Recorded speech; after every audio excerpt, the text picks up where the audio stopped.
Jésus est la véritable lumière, source et foyer de la lumière éternelle, qui fait resplendir au cœur des fidèles la lumière qui jamais ne s'éteindra.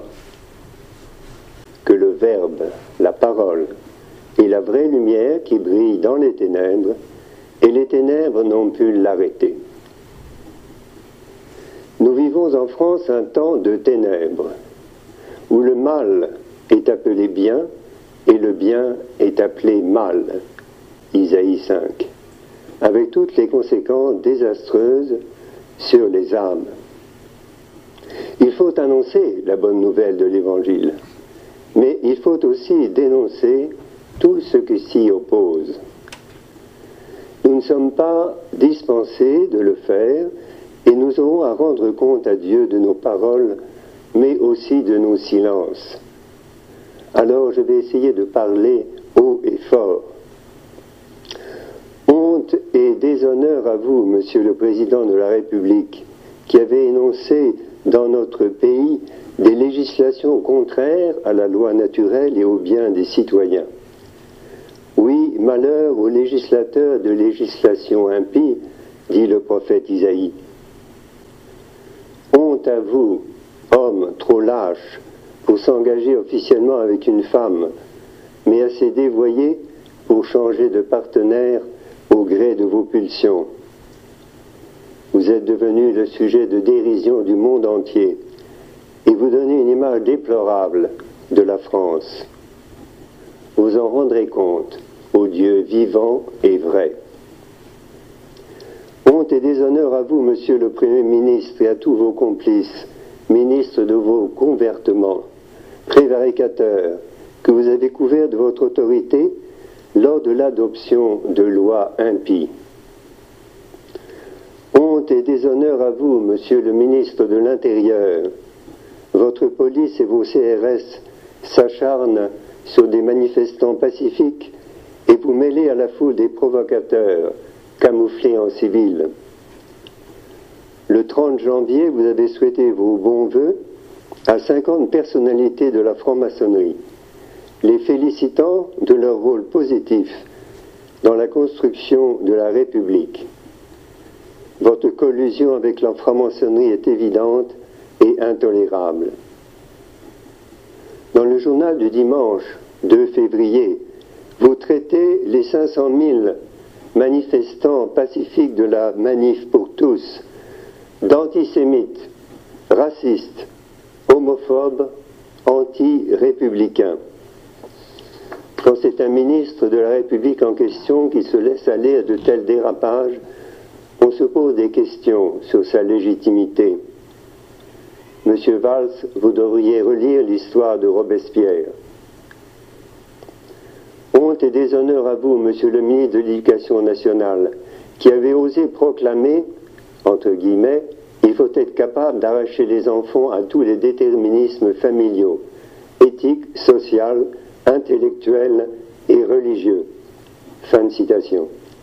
Quitte à en faire des orphelins sans père ni mère, de futurs anarchistes sans Dieu ni maître.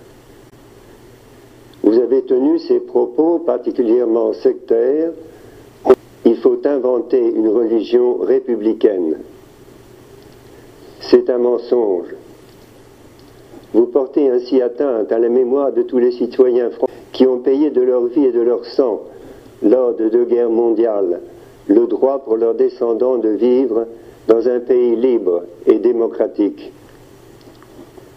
De plus, vous avez le projet de faire des écoliers déboussolés, de les pervertir dès l'enfance par la théorie subversive et absurde du gender et une soi-disant éducation sexuelle dont la responsabilité appartient aux seuls parents et non à l'État. C'est une société totalitaire de la pire espèce que vous voulez nous imposer. Votre haine de la famille est évidente. Honte à vous, Madame la ministre de la Famille, qui avait déclaré à France Info le dimanche 2 février à 18h20 que la théorie du gender n'existait pas, alors que le programme ABCD de l'égalité du gouvernement est déjà proposé dans 10 académies de France. Vous avez menti. Honte et déshonneur à vous, Madame la ministre des Droits des Femmes, qui avez osé prononcer à l'Assemblée nationale ces paroles mensongères. Le droit à l'avortement, nous l'avons construit ensemble et il fait partie de notre patrimoine commun. Toute tentative de remise en cause de ce droit fondamental se heurterait à la poigne de l'état de droit. Fin de citation du 19 janvier 2014. C'est un mensonge, car ce soi-disant droit ne fait en aucune manière partie de notre patrimoine, qui depuis 15 siècles est un patrimoine chrétien, édifiant des lois justes au service du bien des personnes et du bien commun de la nation. Par ailleurs, vous bafouez le droit français qui affirme à l'article 16 du Code civil, je cite, « La loi assure la primauté de la personne, interdit toute atteinte à la dignité de celle-ci et garantit le respect de l'être humain dès le commencement de sa vie. » Article 16 du Code civil. Vous en rendrez compte, ô Dieu vivant et vrai. Droit à l'avortement, affirmation monstrueuse qui donnerait le droit à une mère de supprimer froidement l'enfant qu'elle porte en son sein. Vous et vos complices du planning familial et haute officine de mort, vous continuez la guerre contre l'enfant à naître. Et vous nous menacez avec vos lois impies. Mais nous ne craignons pas les menaces des impies. Comme fétus de paille, ils seront dispersés. Honte et déshonneur à vous, députés socialistes, vous les nouveaux Hérodes, qui avez voté le massacre des innocents et institué une police de la pensée interdisant aux associations pro-vie d'aider les mères en détresse. 19 janvier 2014. La loi Veil fait 220 000 victimes par an, soit 8 millions de petits Français non nés depuis 1975. Et vous estimez sans doute que ce n'est pas suffisant. Honte et déshonneur à vous, hommes politiques de tous bords, sauf exception, qui avez été plus ou moins complices de ces infamies par votre inertie et votre silence, et qui prenez vos ordres au Grand Orient de France et autres loges maçonniques. Regardez vos mains, elles sont couvertes de sang.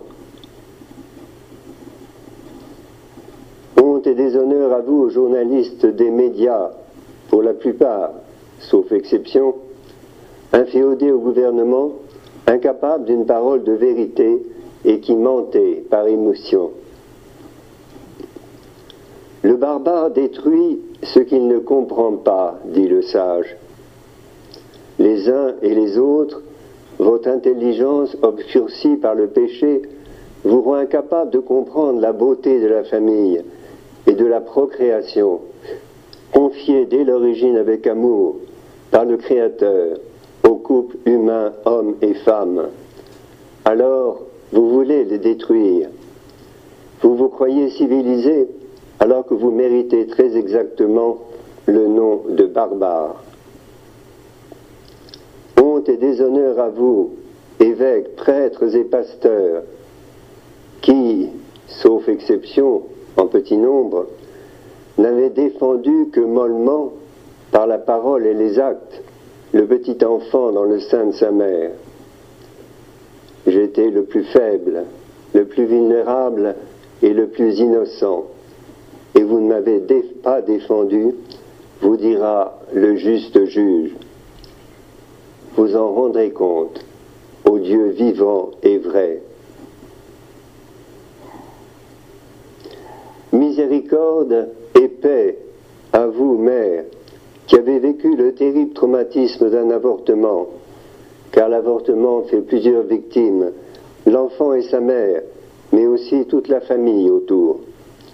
Femmes ignorant la gravité de ce geste, banalisé par la loi, femmes trompées par une propagande mensongère et une loi inique, à qui on ose dire « vous êtes maîtresse de votre corps ». Ce que vous portez n'est qu'un amas de cellules comparable à un kyste, un œuf qu'il convient d'éliminer s'il vous gêne. mensonge. La science actuelle nous apprend que le patrimoine génétique de cet être nouveau est entièrement donné dès la conception. Le cœur de cet embryon commence à battre dès la 4e semaine et son circuit sanguin est absolument distinct de celui de sa mère. Ce sont des preuves scientifiques irrécusables. À vous, mère blessée, en réalité, ce qui s'est produit a été et demeure profondément injuste. Mais ne vous laissez pas aller au découragement, ne renoncez pas à l'espérance. Le Père de toute miséricorde vous attend pour vous offrir son pardon et sa paix.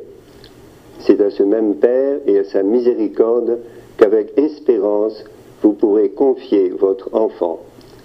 Fin de citation. Vous vous croyez tout permis, homme du gouvernement actuel de la France, parce que vous exercez un pouvoir de plus en plus totalitaire et exclusif, tant dans les médias que dans les institutions concernant la famille et la santé publique. N'oubliez pas cependant que si vous échappez à la justice des hommes, vous n'échapperez pas à la justice de Dieu, devant laquelle tout homme, croyant ou non, athée ou malcroyant, se trouvera au jour de sa mort. Il est écrit, le sort de l'homme est de mourir une seule fois, et après vient le jugement. Hébreux 9. De toute parole mensongère que les hommes auront prononcée, ils en rendront compte au jour du jugement. Matthieu 12. Et le livre de l'Apocalypse, au chapitre 21, nous avertit. Les lâches, les impies, les dépravés, les assassins, les impires, les idolâtres, leur sort se trouve dans l'étang brûlant de feu et de soufre. C'est la seconde mort, elle est éternelle. Jésus, dans l'Évangile, nous a avertis et nous avertit encore. Si vous ne vous convertissez pas, vous périrez tous. Et sur la croix, une de ses dernières paroles sera « Père, pardonne-leur, ils ne savent pas ce qu'ils font. »